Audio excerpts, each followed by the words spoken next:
નમસ્કાર દોસ્તો, ભારતીય જનતા પાર્ટીએ અનેક લોકોને ટિકિટ આપી, અનેક લોકો કતારમાં હતા, પરંતુ કેટલાકને મળી ગઈ ટિકિટ અને કેટલાકને ચોક્કસ ટિકિટ નહીં મળી. ટિકિટ જેને મળી એમાં બહુ ઓછા લોકોને રિપીટ કરવામાં આવ્યા. તે પૈકીનો એક ચહેરો કે જેને નવસારી મહાનગરપાલિકા બનવા પહેલા નવસારી વિજલપુર નગરપાલિકા હતી ત્યારે ઉપપ્રમુખ તરીકે પણ કાર્યરત કર્યું છે, સુનિલ પાટીલ.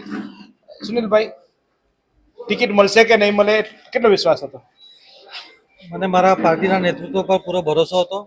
5 વર્ષની અમારી કામગીરી અને જે સેવાની પ્રવૃત્તિથી અમે આ પદ લીધું હતું અને જે પાર્ટી અમારા પર વિશ્વાસ મૂક્યો હતો, અમે પૂરેપૂરા પ્રયત્ન કર્યા હતા કે કામ લોકોના અપેક્ષાઓ ઉપર ખરા ઉતરીએ. સુનિલભાઈ, પાર્ટી પર વિશ્વાસ હતો કે તમે જેની ભલામણ જેની પેલી એવું કહેવાય કે રાજકારણમાં એક રામ હોય ને પછી આપણે એને હનુમાન બનાવે, એ તમારા રામ પર તમને ભરોસો હતો કે મને ટિકિટ અપાવશે? અમને જે 500 વર્ષના વનવાસ પછી ભગવાન શ્રી રામની સ્થાપના થઈ, એ સાહેબ તમે નથી કહેતો સુપ્રીમ કોર્ટે ઓર્ડર કર્યો હતો તમે મંદિર બનાવ્યું છે, નહીં તો ક્યારનું કે નાખું જ નહીં. એટલે રામની વાત એવું 500 વર્ષ વનવાસમાં ભાજપે નથી કર્યું ભાઈ, એ તો રામભાઈ સુપ્રીમ કોર્ટનો ઓર્ડર આવ્યો એટલે બનાવવું પડે એટલે બનાવ્યું મંદિર. અમને એ જ ભગવાન પર પૂરેપૂરો ભરોસો હતો કે મારો ભગવાન એ અમારી આશા અપેક્ષાઓ પૂર્ણ કરશે અને આ દેશની જનતાને અને આ શહેરની જનતાને પણ એ આશીર્વાદ આપશે એવી અમને અપેક્ષાઓ છે. એ રામ કે પછી પેલા આરસી પટેલ ને ભૂરાભાઈ ને પછી CR પાટીલ, એ રામ? અમારા એવું કહે કે ભાજપમાં કોઈ નામ હોય તો જ ટિકિટ મળે. અમારા તમામ જે શીર્ષ નેતૃત્વ છે એ તમામની અપેક્ષાઓ પર અમે ખરા ઉતરવાના ચોક્કસથી પ્રયત્ન કરશું. સાહેબ, તમે સત્તામાં હતા, તમે ઉપપ્રમુખ પણ હતા, લાકડા અને ઘોડા પર બેઠીને તમે સવારી કરી, કઈ કામ નહીં થયા. ની અમારે ત્યાં પાણી આવ્યું, ની રસ્તા બન્યા, ની કઈ સફાઈ થઈ. પાછા તમે 2.5 વર્ષમાં પાછા હવે પાછા તમે આવી ગયા, પાછા અમને મત આપો એટલે એકવાર અમે ઉલ્લુ બન્યા, પાછા ઉલ્લુ બનવાના મારે? અત્યારે આપણે જે નવસારી વિજલપુર નગરપાલિકા જ્યારે બની ત્યારે આપણે જે રામનગરની અંદર ચંદન તળાવ છે તેમાં ફિલ્ટર પ્લાન્ટનું આપણે શરૂઆત કરી હતી અને અમારા વિસ્તારોની અંદર ફિલ્ટર પાણી આવવાનું ચાલુ થઈ ગયું છે. તેમજ જે પણ રોડ રસ્તાઓ છે અમારા, એ રસ્તાઓની પણ અમે નવેસરથી બનાવ્યા છે. આપ જોઈ શકો છો કે ભાઈ, જ્યારે અમારા પહેલાં જે રસ્તાઓની પરિસ્થિતિ હતી તેના કરતાં અત્યારે પરિસ્થિતિઓ સારી છે અને તમામ જ્યારે હા સારી તો છે, પહેલા થોડાક સીધા હતા, હવે થોડાક બહુ બરખર થઈ ગયા. બીજું કઈ બહુ સારી તો થઈ એમ. આ પહેલા મસ્ત હતા, એકદમ સીધા હતા, નાના હતા પણ સીધા હતા. હવે જરાક આમ ચાલે છે. અત્યારે જે પણ તકલીફો હશે એ તમામ તકલીફો આપણી સૂચના અનુસાર, લોકોની જનતાની માગણી અનુસાર થોડી ઘણી જે તકલીફો ઊભી હશે એ અમે ચોક્કસથી આ અત્યારે સોલ્વ કરીશું.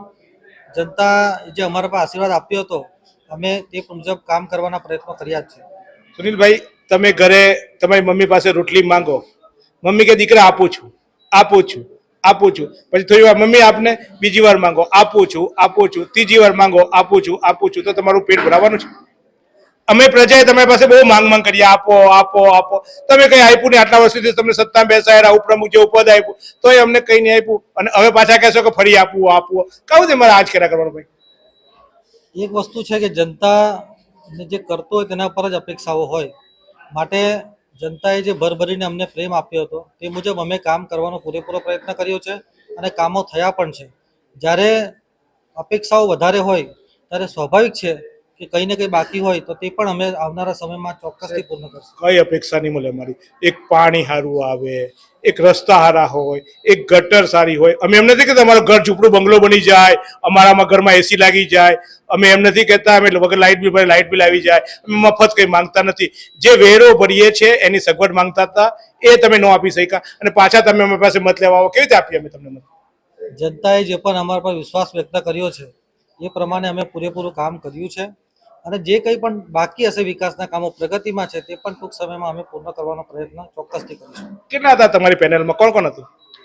મારા પેનલની અંદર નવસારી વિજલપુર નગરપાલિકા જ્યારે હતી ત્યારે એક હું હતો, એક મહેન્દ્રભાઈ ગિરાસી હતા, એક આપણા જયાબેન લાંજેવાર હતા અને એક અમારા રમીલાબેન પટેલ હતા.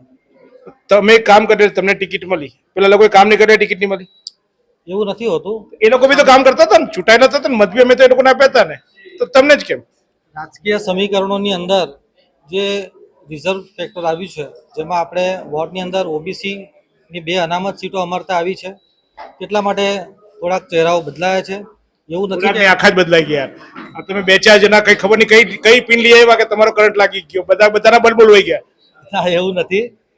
પાર્ટીમાં દરેક જે પણ નગરસેવકો બન્યા હતા એમને પણ પૂરેપૂરો પ્રયત્ન કરીને સારા કામો કર્યા છે અને જે અત્યારે નવા અમારા પેનલની અંદર આવશે તે બધા પણ આપણે હું ખાતરી આપું છું કે લોકોની આશા અને અપેક્ષાઓ પર ખરા ઉતરશે. સુનિલભાઈ, તમારા માટે એવું કહેવાતું કે સુનિલભાઈ મહાનગરપાલિકામાં ઓછા ને નેતાઓના દરબારમાં વધારે રહે એટલે ટિકિટ મળી ગઈ. એવું નથી હોતું. પાર્ટી હોય કે જનતા હોય એ હંમેશા કામ જોઈ છે અને તમામ નગરસેવકોએ અમારા કામો કર્યા જ છે.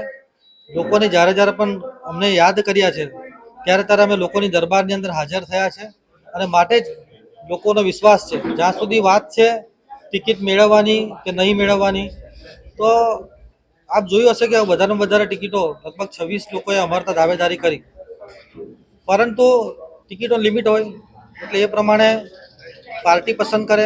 સેટિંગ કામ કરવું પડે. ના, setting.com જેવું કશું હોતું નથી, કારણ કે આખરે જનતાની અપેક્ષાઓ સર્વ સામાન્ય જનતાને આપણે ન્યાય આપશું તે સાથે જ બધા કામો થતા હોય છે. સાહેબ, તમે એવું માનો છો જે સત્તા તમને તક મળી હતી એમાં તમે પૂરી શ્રદ્ધાથી કામ કર્યા હતા લોકોના કે અધૂરા રહી ગયા? જે હોય તે દિલથી કહેજો, પાછા મત લેવા જવાનું છે એટલે. ચોક્કસથી આપણા પ્રશ્નો ખૂબ જ અમને પણ ગમે છે, કારણ કે જનતાઓની જે અપેક્ષાઓ છે એમાં 100% તો કોઈ પણ તબક્કે આપણે પૂર્ણ કરી શકવાના નથી, પરંતુ જનતાને એક ખાતરી છે કે અત્યારે જે પણ કામો થયા છે એ સારા થયા છે અને આવનારા સમયમાં પણ આ ભારતીય જનતા પાર્ટીના નગરસેવકો જ સારી રીતે કામ કરશે એવો લોકોને પણ વિશ્વાસ છે. જુઓ, આ સુનિલભાઈ છે. સુનિલભાઈએ ગઈ ટર્મમાં એમને ઉપપ્રમુખ પણ બનાવ્યા હતા, લાકડાના ઘોડા પર બેસાડ્યા હતા. તમને ખબર છે એના વિસ્તારમાં કેટલા કામો થયા છે. એ તો બધું સારું સારું જ બોલે, પણ નથી થયા એ હકીકત છે. આપણે બધા હતા દુઃખી છીએ, ફરી પાછા મત માગવા નીકળી પડ્યા છે. આપવા કે નહીં આપવા તમે નક્કી કરજો, કારણ કે છેવટે ભાજપ પક્ષ છે, પરંતુ એ સત્તા સ્થાને નરેન્દ્ર મોદીને આપણે જોઈને મત આપીએ છીએ, પરંતુ આપણા કામ, આપણા ઘરનું પાણી, આપણા ઘરની સમસ્યાઓ તો આ નગરસેવકો હસલ કરવાના છે. તો એકવાર તો આપણે વિશ્વાસ મૂક્યો, ફરીવાર એ વિશ્વાસ માંગવા માટે આવ્યા છે, કારણ કે સેવા કરવા આવ્યા છે. સેવા કરવા જાય છે કે મેવા ખાવા આવ્યા છો? ચોક્કસથી સેવા સ્પષ્ટ પૂછો, મેવા ખાવાના તો અમે અમારા પાર્ટીનું સૂત્ર જ છે કે સત્તાથી સેવા. જો જનતાની સેવા આપણે સારી રીતે કરી શકીએ અને જનતાઓની સુખાકારીમાં વધારો થાય તેવા તમામ પ્રયત્નો અમે ચોક્કસથી કરીશું. પેલા કોન્ટ્રાક્ટર પાસે 4% ને 2% ને 5%, કેટલા ટકા વાળું તમારું સેટિંગ છે? હવે ટકાવાળો તો તમને વધારે ખબર હોય, કારણ કે અમારા પત્રકાર ભાઈઓ ખૂબ જ મજબૂત છે. તો પત્રકાર ને તો જાગૃત નાગરિક છે. પત્રકાર ક્યાં હોતા તો શરમ ન રહે મને તો પત્રકાર હોય. અને અમારું એ જાગીર છે ચોથી લોકશાહીની. કેટલા ટકા ભરે તો કે તો ખાલી એટલે આ ખૂબ જ મજબૂતીથી, કેટલા ટકા ભરે તો કે જો તમારા ધ્યાનમાં એવું કશું આવતું હોય તો ચોક્કસ તમારા કોઈ ધારાસભ્ય જ કંઈક બોલ્યા હતા આવું કંઈક કે 4% વાળું આવું કંઈક? એવું મારા ધ્યાનમાં નથી.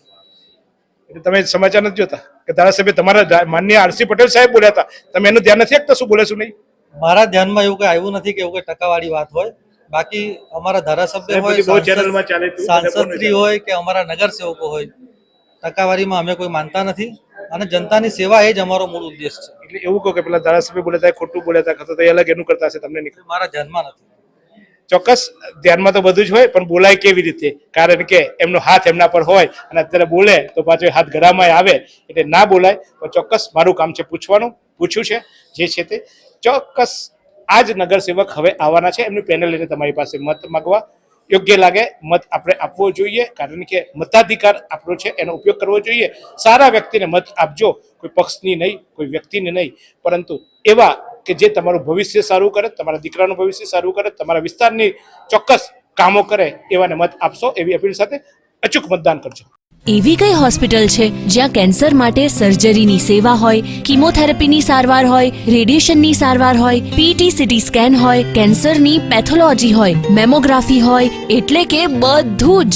હા, બધી જ સારવાર એક જ હોસ્પિટલમાં હોય. તે છે નવસારી નિરાલી કેન્સર હોસ્પિટલ.